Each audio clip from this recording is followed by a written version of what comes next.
I don't actually know what this game is. Have you played this game before? No.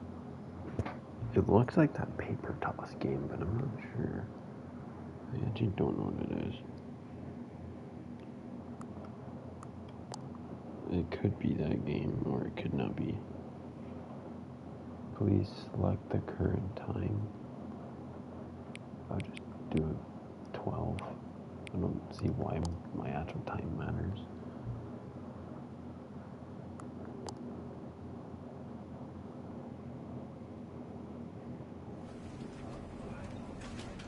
Yeah, see, it looks literally like that paper toss game. That's what it looks like. This is the story of a man named Stanley. Stanley worked for a company in a big building where he was employee number 427.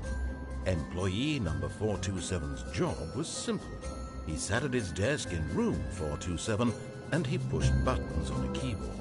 Orders came to him through a monitor on his desk, telling him what buttons to push, how long to push them, and in what order.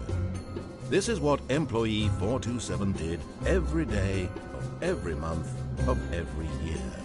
And although others might have considered it soul-rending, Stanley relished every moment that the orders came in, as though he had been made exactly for this job. Stanley was happy.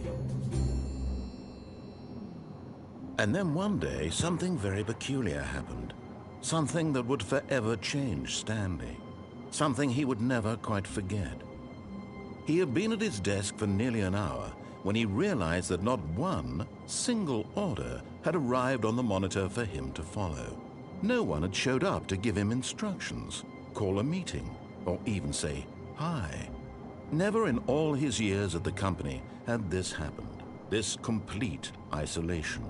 Something was very clearly wrong. Shocked, frozen solid, Stanley found himself unable to move for the longest time. But as he came to his wits and regained his senses, he got up from his desk and stepped out of his office. Oh shit, wait. All of his co-workers were gone. What could it mean? Stanley decided to go to the meeting room. Perhaps he had simply missed a memo.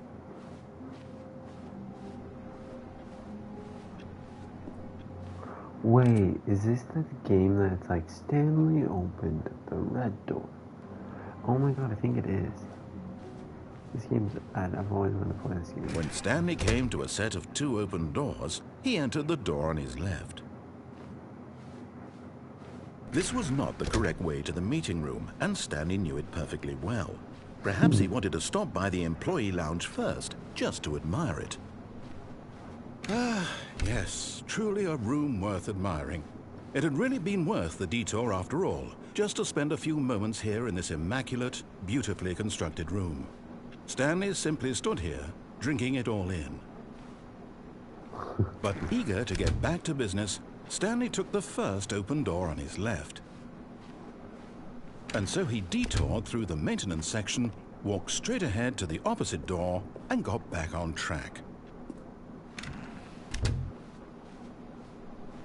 Yet there was not a single person here either. Feeling a wave of disbelief, Stanley decided to go up to his boss's office, hoping he might find an answer there. Coming to a staircase, Stanley walked upstairs to his boss's office. What the fuck? What is this? Can I grab this?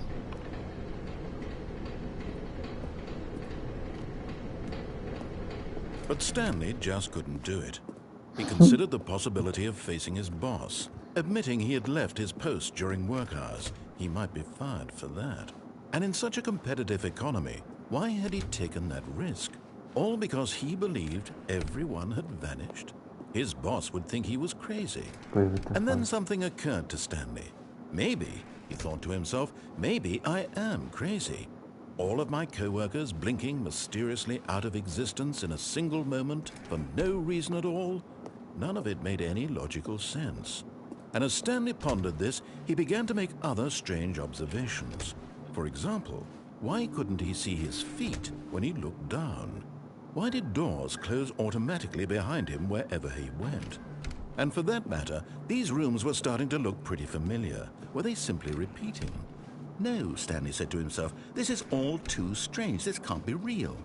And at last, he came to the conclusion that had been on the tip of his tongue. He just hadn't found the words for it. "I'm dreaming!" he yelled. "This is all a dream." Oh, what a relief Stanley felt to have finally found an answer, an explanation. His co-workers weren't actually gone. He wasn't going to lose his job. He wasn't crazy after all. And he thought to himself, I suppose I'll wake up soon. I'll have to go back to my boring real-life job pushing buttons. I may as well enjoy this while I'm still lucid. So, he imagined himself flying and began to gently float above the ground. Then he imagined himself soaring through space on a magical starfield, and it too appeared. It was so much fun, and Stanley marveled that he had still not woken up. How was he remaining so lucid? And then perhaps the strangest question of them all entered Stanley's head. One he was amazed he hadn't asked himself sooner. Why is there a voice in my head dictating everything that I'm doing and thinking? Now the voice was describing itself being considered by Stanley, who found it particularly strange.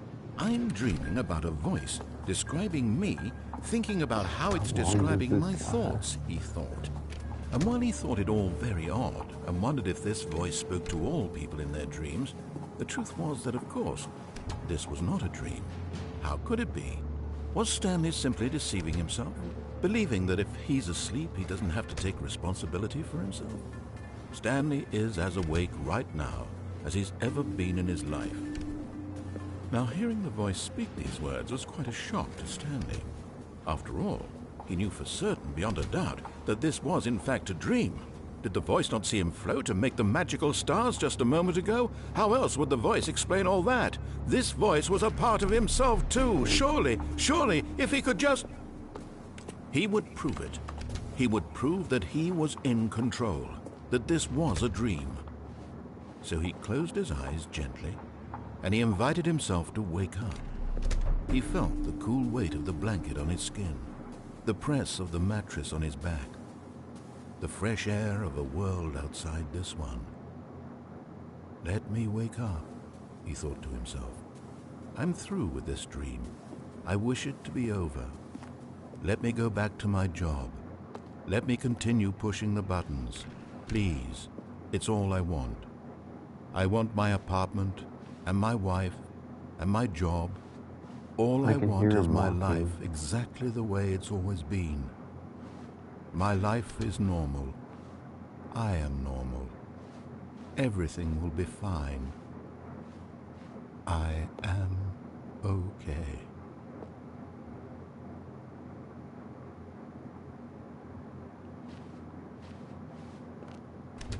Stanley began screaming. Please, someone wake me up. My name is Stanley. I have a boss. I have an office. I am real. Please, just someone tell me I am real. I must be real. I must be. Can anyone hear my voice? Who am I? Who am I? And everything went black. Oh, shit. This is the story of a woman named Mariella. Mariella woke up on a day like any other. She arose, got dressed, gathered her belongings, and walked to her place of work.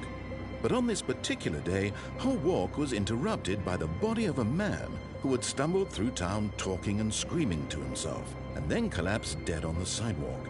And although she would soon turn to go call for an ambulance, for just a few brief moments, she considered the strange man. He was obviously crazy. This much she knew. Everyone knows what crazy people look like. And in that moment, she thought to herself how lucky she was to be normal. I am sane. I am in control of my mind. I know what is real and what isn't. It was comforting to think this, and in a certain way, seeing this man made her feel better. But then she remembered the meeting she had scheduled for that day, the very important people whose impressions of her would affect her career, and by extension, the rest of her life. She had no time for this, So it was only a moment that she stood there, staring down at the body. And then she turned and ran. Was that Stanley?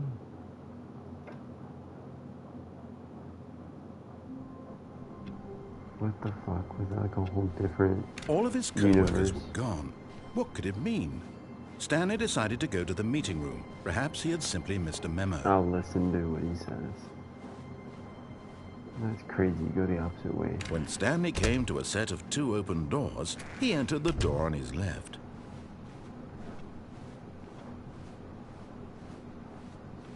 Yet there was not a single person here either. Feeling a wave of disbelief, Stanley decided to go up to his boss's office. Coming to a staircase, Stanley walked upstairs to his boss's office. Down? Oh yeah, if you even go down and pass any doors, it just closes instantly.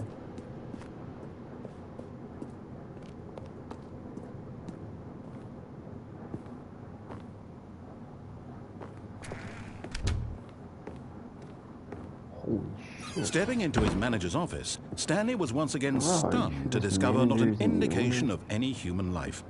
Shocked, unraveled, Stanley not a wondered in manager's disbelief office. who orchestrated this. What dark secret was being held from him? What he could not have known was that the keypad behind the boss's desk guarded the terrible truth that his boss had been keeping from him. And so the boss had assigned it an extra secret PIN number, 2845. But of course, Stanley couldn't possibly have known this. Oops, shit.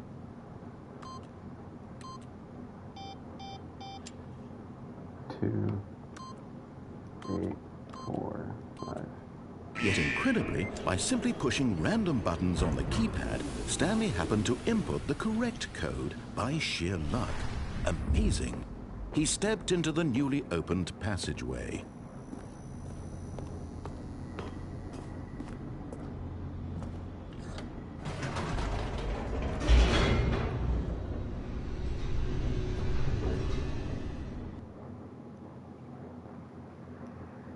Descending deeper into the building, Stanley realized he felt a bit peculiar. It was a stirring of emotion in his chest, as though he felt more free to think for himself, to question the nature of his job. Why did he feel this now, when for years it had never occurred to him? This question would not go unanswered for long.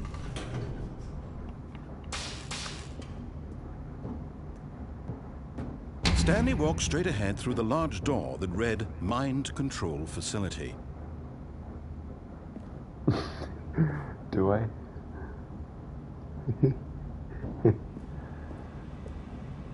Although this passageway had the word Escape written on it, the truth was that at the end of this hall, Stanley would meet his violent death.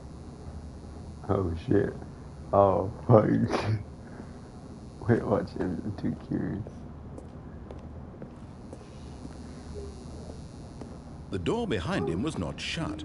Stanley still had every opportunity to turn around and get back on track.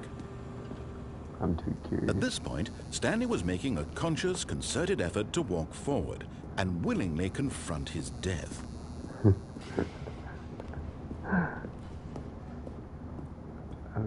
shit.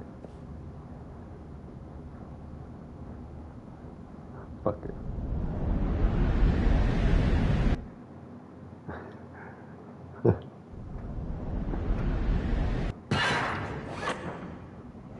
Wait. As the machine whirred into motion and Stanley was inched closer and closer to his demise, he reflected that his life had been of no consequence whatsoever. Stanley can't see the bigger picture.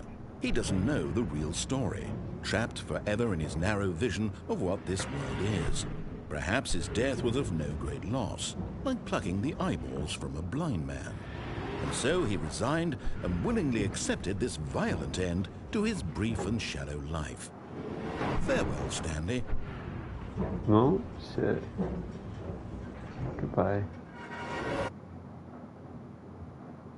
"Farewell, Stanley," cried the narrator, as Stanley was led helplessly into the enormous metal jaws. In a single visceral instant, Stanley was obliterated as the machine crushed every bone in his body, killing him instantly.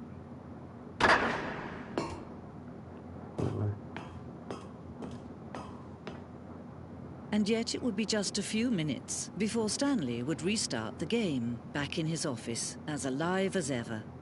What exactly did the narrator think he was going to accomplish? When every path you can walk has been created for you long in advance, death becomes meaningless, making life the same. Do you see now? Do you see that Stanley was already dead from the moment he hit start?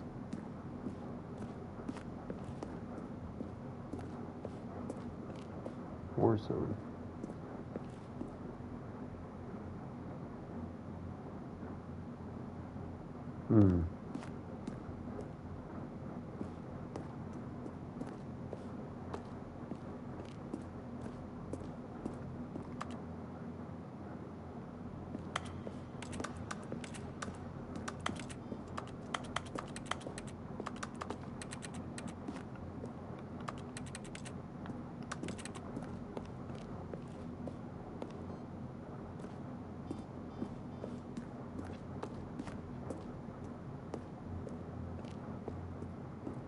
Perfect example of poor level design. Push the number Textbook 4. mistake.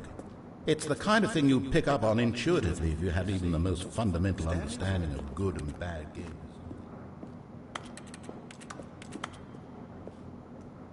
He sounds like the fucking same narrator who played whatever it was called. Okay.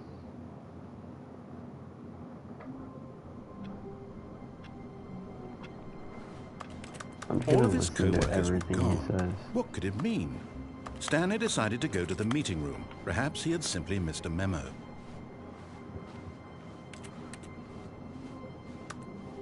When Stanley came to a set of 2 open doors, he entered the door on his left.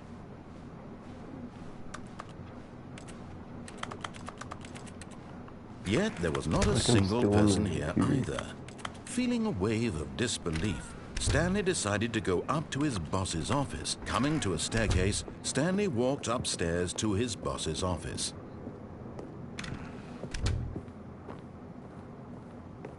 Stepping into his manager's office, Stanley was once again stunned to discover not an indication of any human life. What could it mean? Stanley wondered aloud to nobody. He began wildly tearing through papers. Stanley was in such a rush to get through the story as quickly as possible, he didn't even have a single minute to just let the narrator talk. That kind of anxiety isn't healthy, so he relaxed for a few moments with some calming New Age music. No way, dude. So good. Oh my god. Feeling soothed and rejuvenated, Stanley calmly walked forward into the opened passageway.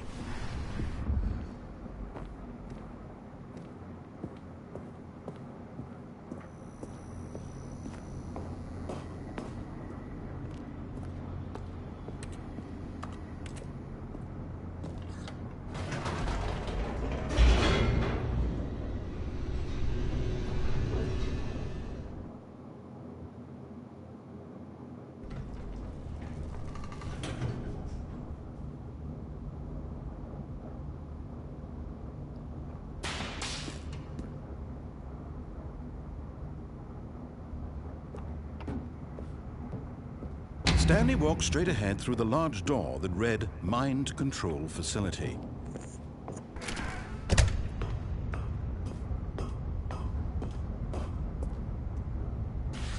The lights rose on an enormous room packed with television screens.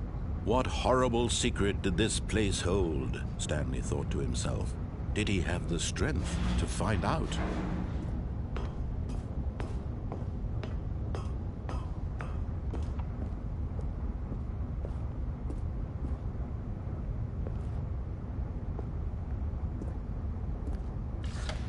Now the monitors jumped to life, their true nature revealed. Each bore the number of an employee in the building, Stanley's co-workers. The lives of so many individuals reduced to images on a screen, and Stanley, one of them, eternally monitored in this place where freedom meant nothing. They said it was 247, right? This mind control facility, it was too horrible to believe. It couldn't be true. Had Stanley really been under someone's control all this time? Was this the only reason he was happy with his boring job? That his emotions had been manipulated to accept it blindly? No, he refused to believe it. He couldn't accept it. His own life in someone else's control? Never! It was unthinkable, wasn't it? Was it even possible? Had he truly spent his entire life utterly blind to the world? But here was the proof. The heart of the operation. Controls labeled with emotions. Happy, or sad, or content. Walking, eating, working. All of it monitored and commanded from this very place. And as the cold reality of his past began to sink in, Stanley decided that this machinery would never again exert its terrible power over another human life. For he would dismantle the controls once and for all.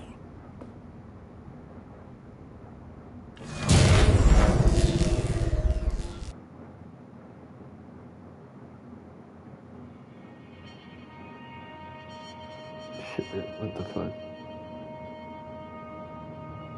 Blackness and a rising chill of uncertainty. Was it over? Yes! He had won! He had defeated the machine, unshackled himself from someone else's command. Freedom was mere moments away. And yet, even as the immense door slowly opened, Stanley reflected on how many puzzles still lay unsolved. Where had his co-workers gone? How had he been freed from the machine's grasp? What other mysteries did this strange building hold? But as sunlight streamed into the chamber, he realized none of this mattered to him, for it was not knowledge or even power that he had been seeking, but happiness. Perhaps his goal had not been to understand, but to let go. No longer would anyone tell him where to go, what to do, or how to feel.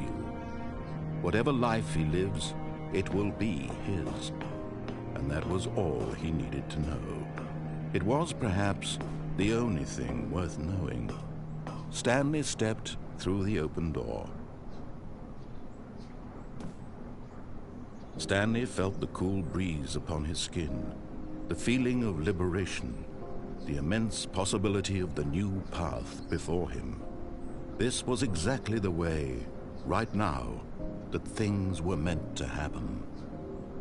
And Stanley was happy. What the fuck?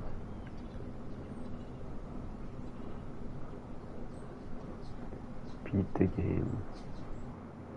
Wait, I beat the game already?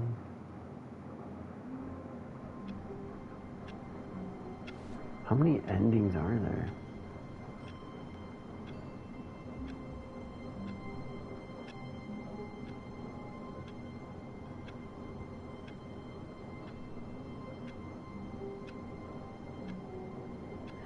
Original Stanley has 19, while the Deluxe has 42 endings, which includes 27 new endings.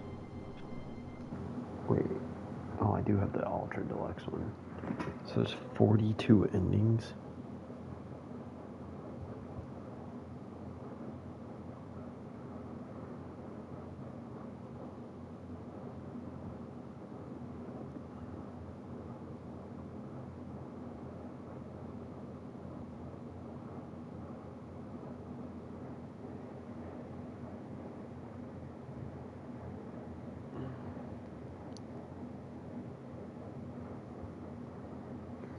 What the fuck? So this is the genuine ending of the game?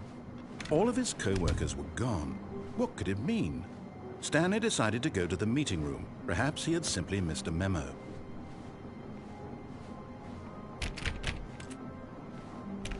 Stanley went around touching every little thing in the office, but it didn't make a single difference, nor did it advance the story in any way. Oh, I turned that off.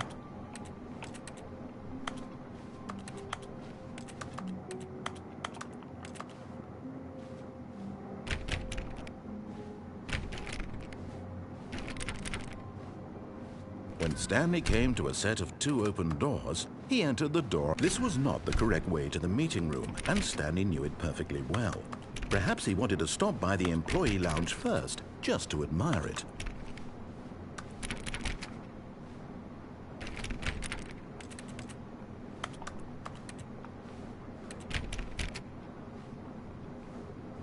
Can you literally open no doors?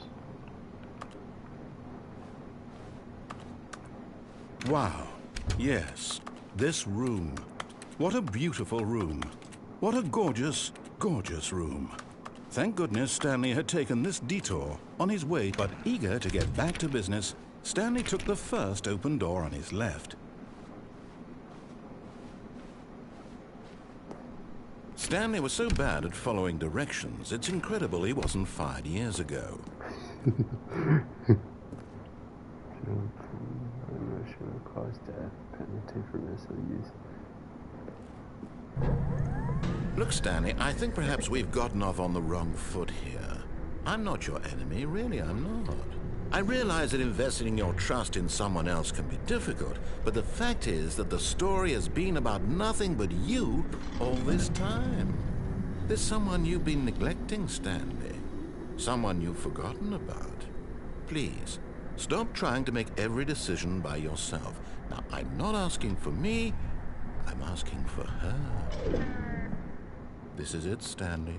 Your chance to redeem yourself, to put your work aside, to let her back into your life. She's been waiting.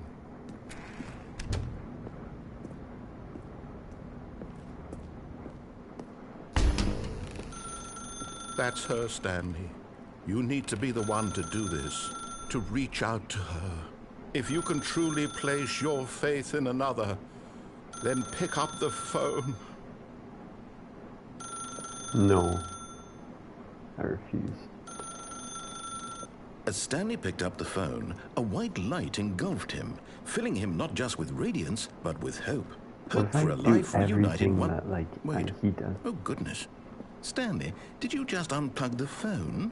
No, that wasn't supposed to be a choice. How did you do that? You actually chose incorrectly? I didn't even know that was possible. Let me double check. No, it's definitely here, clear as day. Stanley picks up the phone. He's taken to his apartment where he finds his wife, and the two pledge themselves to one another. Music comes in, fade to white, roll credits. Not picking up the phone is actually somehow an incorrect course of action. How is that even possible? None of these decisions were supposed to mean anything. I don't understand. How on earth are you making meaningful choices? What did you... Wait a second. Did I just see... No, that's not possible. I can't believe it. How had I not noticed it sooner? You're not Stanley. You're a real person. I can't believe I was so mistaken. This is why you've been able to make correct and incorrect choices. And to think I've been letting you run around in this game for so long. If you'd made any more wrong choices, you might have negated it entirely. It's as though you completely ignored even the most basic safety protocol for real-world decision-making. Or did you not grasp the severity of the situation? Well, I won't have that kind of risk on my watch. I'm going to stop the game for a moment so we can educate you properly on safe decision-making in the real world. Please observe this helpful instructional video. Choice. It's the best part of being a real person. But if used incorrectly, can also be the most dangerous. For example, in this scenario, a hypothetical real person named Rupert has a choice. He could invent a machine that eliminates food shortages across the world to make life better for all people. Or he could spend years of hard work forgetting how to read. Which choice would you make? Remember that unlike here, the real world makes sense, and at no time should you make a choice that does not conform to rational logic. If you find yourself speaking with a person who does not make sense, in all likelihood, that person is not real. Allow the person to finish their thought Then provide an excuse why you cannot continue talking. Turn to a partner and practice saying, "My goodness, is it 4:30? I'm supposed to be having a back, sack, and crack." Excellent. Making choices on a regular basis is the best part to a healthy decision-making process. Most medical professionals recommend making at least 8 choices per day. Do you make more than 8? Less? And finally, if you begin to wonder if your choices are actually meaningful and whether you'll ever make a significant contribution to the world, just remember that in the vast infiniteness of space, your thoughts and problems are materially insignificant, and the feeling should subside. At this time, your instructor will guide you in an exercise to test and reinforce the material covered in this video. Ah, welcome back. You may have noticed that this room has begun to deteriorate as a result of narrative contradiction. But not to worry. Now that you're properly informed on good decision-making, we're going to revisit a choice you made just a few minutes ago and see what the correct thing to do would have been. This way, please. I don't want to listen to him. No.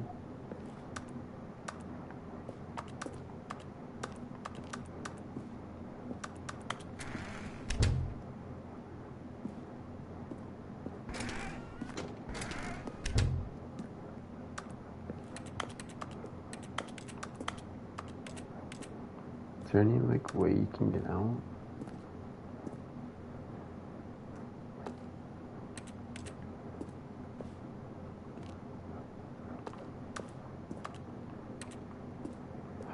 Fuck it.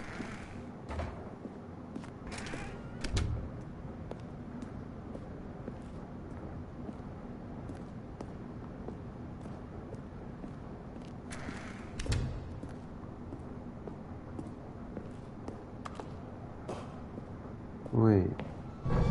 Now that we know your choices are meaningful, we can't have you jumping off the platform and dying.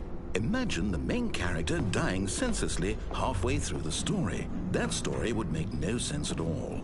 We just need to get you home as soon as possible before the narrative contradiction gets any worse. Unfortunately, it seems this place is not well equipped to deal with reality.